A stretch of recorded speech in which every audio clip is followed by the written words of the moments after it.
বিয়ের আগে বাবার বাড়িতে অনেক কিছুই খাইতাম না। বিয়ের পরে এমন কিছু নাই যে খাওয়া শিখিনি, সেরকমই একটা খাবার আজকে রান্না করব। প্রচণ্ড গরমে যখন রান্না করতে করতে রান্নাঘরের মধ্যে ঘেমে একাকার হয়ে যায়, তখন মনে হয় একটু প্রশান্তি দরকার। এক কাপ চা নিয়ে ব্যালকনিতে দাঁড়িয়ে খেতে থাকি আর অনেক কিছুই ভাবতে থাকি। যে মেয়েটা বাবার রাজকন্যা হয়েছিল, সেই মেয়েটি আজকে কোনো পরিবারের বউ, কারোর মা। সংসারের দায়িত্ব পালন করতে করতে নিজের দিকে তাকানোর একদমই সময় নেই। আসসালামু আলাইকুম, কেমন আছেন সবাই? আশা করি সবাই ভালো আছেন। এই গল্পটা প্রত্যেকটা সংসারের গৃহিণীদের।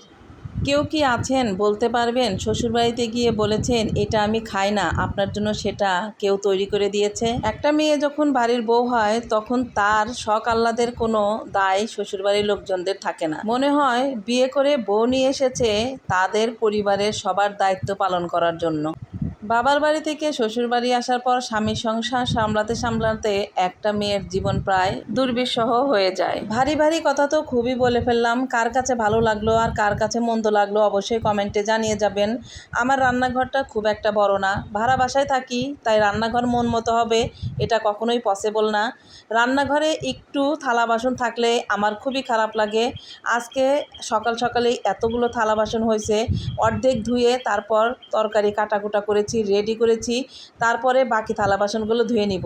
রান্নাঘরে রান্না করার সময় সব কিছু গুছিয়ে নিয়ে রান্নাটা শুরু করলে আমার কাছে সবচেয়ে বেশি ভালো মনে হয়। আজকে ভেবেছি কয়েক রকমের রান্না একেবারে করে ফ্রিজে রেখে দিব। প্রত্যেক দিন এই গরমের মধ্যে রান্না করা মোটেই সম্ভব না। এদিকে মেয়ে বলেছিল অনেক দিন হলোই মাছের ডিম খাবে, তো আমরা কখনো মাছের ডিম সহ মাছ কিনি না। তো আজকে বাজারে গিয়ে দেখলাম যে কাটা মাছের ভাগা পাওয়া যাচ্ছে আর মাছের ডিমও আলাদা পাওয়া যাচ্ছে। আজকে নিয়ে এসেছি মৃগেল মাছ আর মৃগেল মাছের ডিম, দুইটা মিলে 1 কেজি পরিমাণে নিয়ে এসেছি। মেয়ের জন্য আজকে এই প্রথমবার মাছের ডিম কেনা হলো। মশলাগুলোকে ভালো করে কষিয়ে নিয়েছি।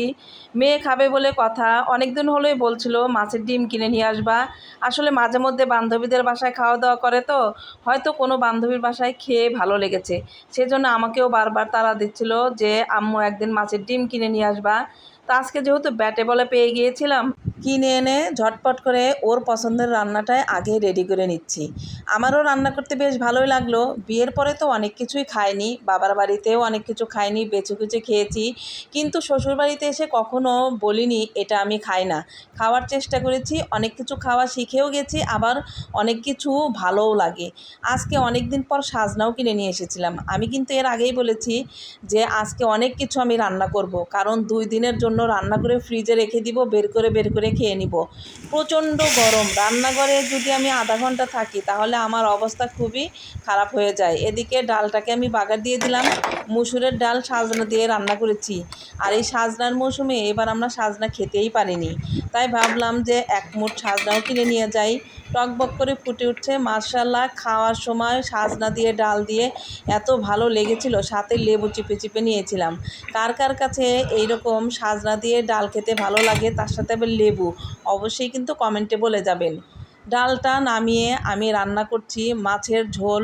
পাতলা করে মাছের ঝোল রান্না করব, কারণ প্রচণ্ড গরম।